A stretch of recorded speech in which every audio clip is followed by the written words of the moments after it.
Si l'on cherche à comprendre la pensée de Camus, il faut partir d'un constat simple, et dont les conséquences sont radicales. L'homme veut que sa vie ait un sens, et le monde ne lui en donne pas. Entre les deux, il y a un écart. Et c'est dans cet écart que Albert Camus construit toute sa pensée. Comprendre cet écart, c'est entrer dans l'absurde. Et comprendre l'absurde, c'est déjà poser la question de savoir comment vivre. Toute son œuvre naît de cette fracture. Rien d'abstrait ici, rien de théorique au départ, seulement une expérience vécue. Une lucidité qui s'impose et à partir de laquelle il devient possible de penser comme avant. Et c'est dans le mythe de Sisyphe qu'il lui donne sa forme la plus saisissante, comme une évidence qu'on ne peut plus contourner. L'absurde naît de cette confrontation entre l'appel humain et le silence déraisonnable du monde. Albert Camus, ce qu'il appelle l'absurde, apparaît précisément dans cette rencontre. Ni le monde, pris isolément, ni l'être humain seul ne sont absurdes.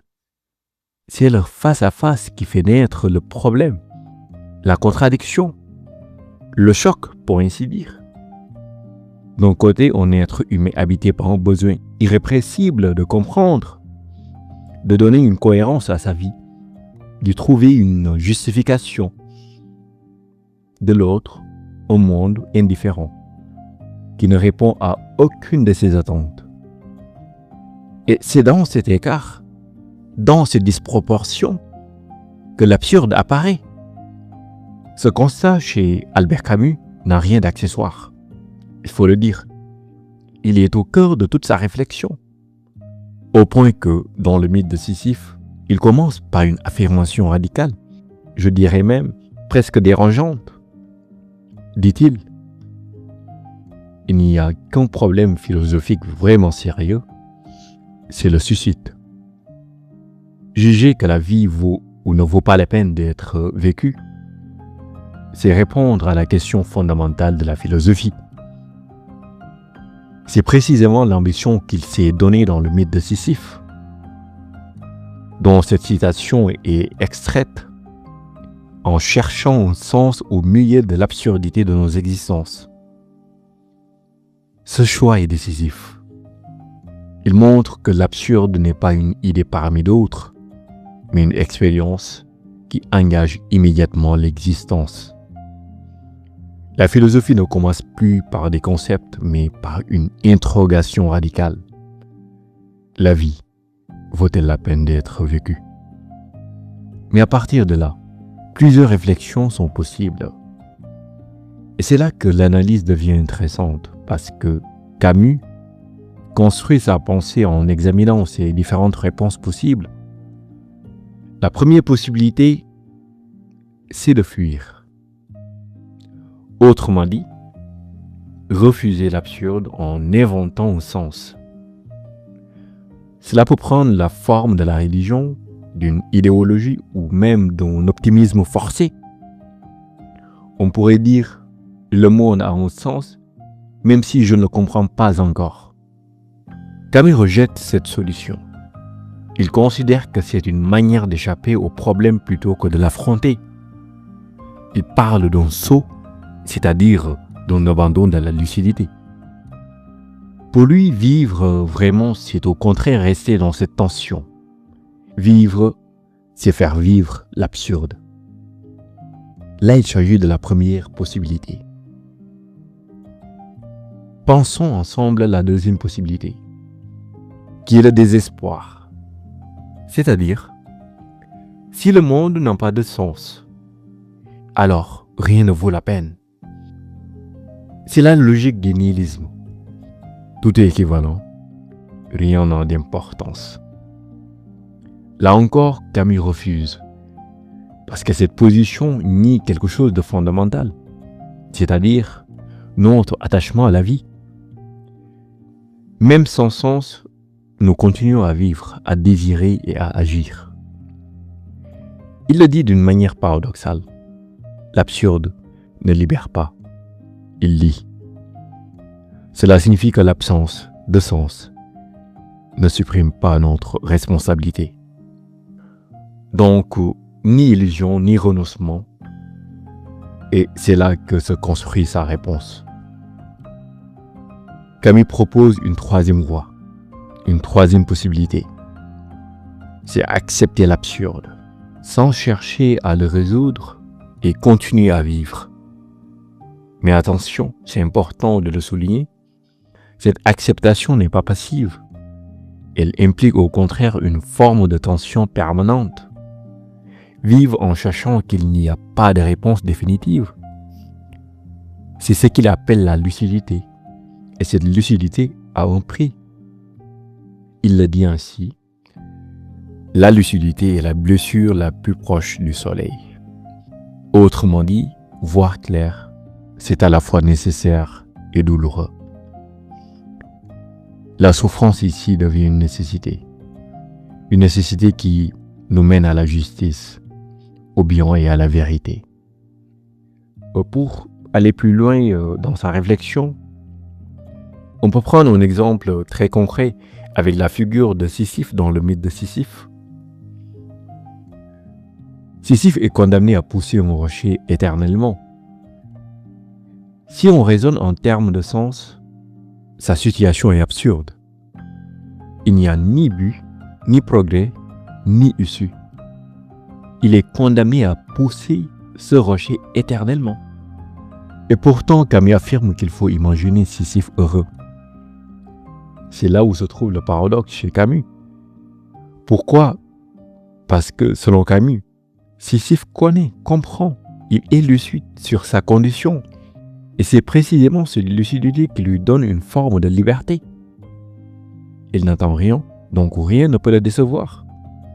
Il n'obéit plus à une illusion, il vit dans la vérité de sa situation.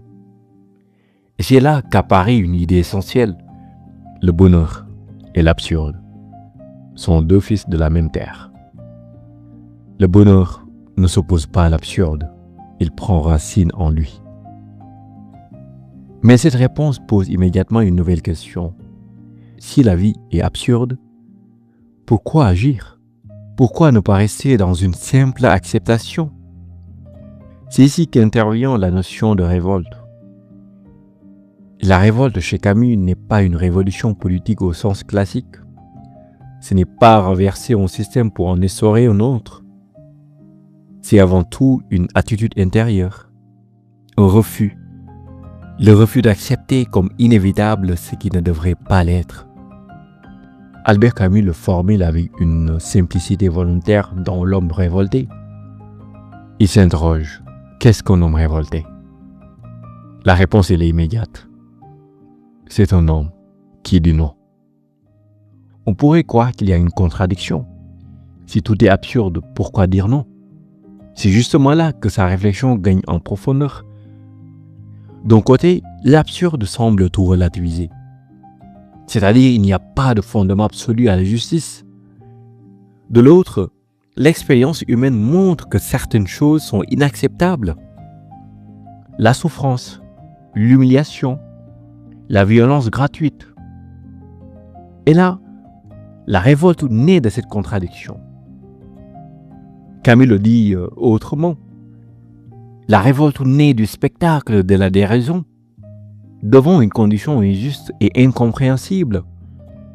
Elle ne repose pas sur une vérité universelle déjà donnée. Elle repose plutôt sur une limite. Quand on fait face à la souffrance, à la vulnérabilité des autres, il faut être à même de dire non, de poser des limites. Camus montre que la révolte est à la fois un refus et une affirmation. Refus de l'injustice, mais aussi affirmation d'une valeur. Il y a quelque chose en l'être humain qui mérite d'être défendu. La révolte n'est pas seulement individuelle, elle crée un lien entre les êtres humains. Mais cette position ouvre un nouveau problème. Si l'on se révolte, jusqu'où aller? Peut-on tout justifier au nom de la justice? C'est ici que Camus s'oppose à certaines formes de pensée révolutionnaire. Il observe que souvent, les révolutions commencent au nom de la justice et finissent par justifier la violence. On tue pour un idéal, on sacrifie des individus au nom d'un avenir meilleur. Et là, il trace une limite très nette. Pour lui, une révolte qui tue trahit son point de départ, parce qu'elle détruit précisément ce qu'elle prétend défendre. Et ce que nous défendons ici, c'est la dignité humaine. Autrement dit, on ne peut pas défendre l'être humain en le sacrifiant. C'est paradoxal. Toute révolte qui s'autorise à nier ou à détruire ce qu'elle défend se renie elle-même. D'un côté, il faut lutter pour la justice. De l'autre, cette lutte peut devenir injuste elle-même. Et donc, il faut maintenir une limite. Cette idée de mesure est essentielle. Il faut trouver le juste milieu. Camus refuse les extrêmes. Non pas par prudence, mais par exigence morale. Il considère que certaines limites ne doivent pas être franchies, même pour de bonnes raisons. Cela nous ramène à la condition humaine. L'être humain chez Albert Camus est un être traversé par des contradictions. Il veut du sens, mais vit dans un monde qui n'en donne pas. Il aspire à la justice, mais agit dans un monde où la violence est omniprésente. Il cherche la vérité, mais doit faire face à ses propres limites. Il n'y a pas de solution définitive à ces tensions, et c'est précisément cela, la condition humaine. On peut le voir dans L'étranger. Le personnage de Meursault est souvent interprété comme un homme détaché, indifférent, mais on peut aussi le comprendre autrement, comme quelqu'un qui refuse de mentir. Et même, dès la première phrase de son ouvrage L'étranger, le décalage apparaît. Aujourd'hui, maman est morte, ou peut-être hier, je ne sais pas. Ce n'est pas de l'insensibilité. C'est une autre relation au monde. C'est une manière d'habiter le monde. Son procès n'est pas seulement celui d'un crime, c'est le procès d'un homme qui ne correspond pas aux attentes de la société.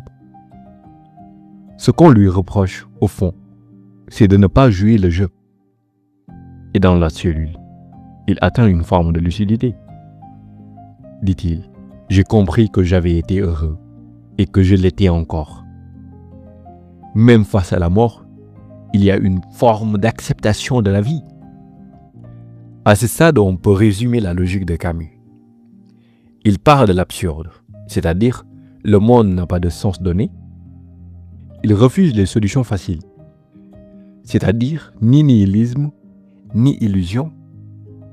Il propose la lucidité, c'est-à-dire de voir clair, même si cela blesse.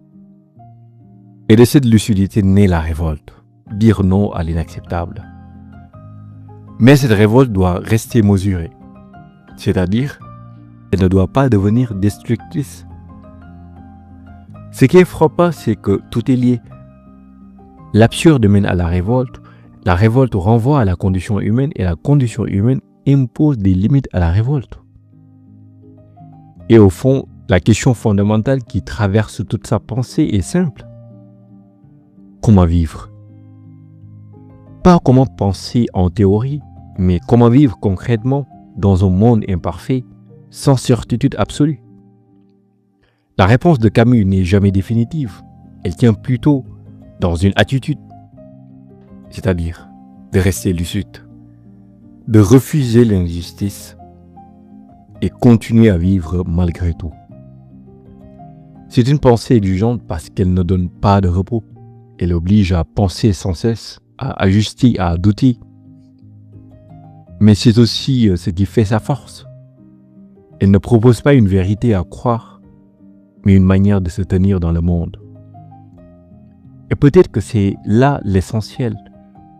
Non pas de résoudre les contradictions, mais d'apprendre à vivre avec elles, sans renoncer ni à la vérité, ni à la justice.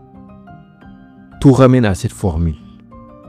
Le point de départ n'est jamais ailleurs, parce que c'est tout simplement en soi, seulement en soi, que le travail commence.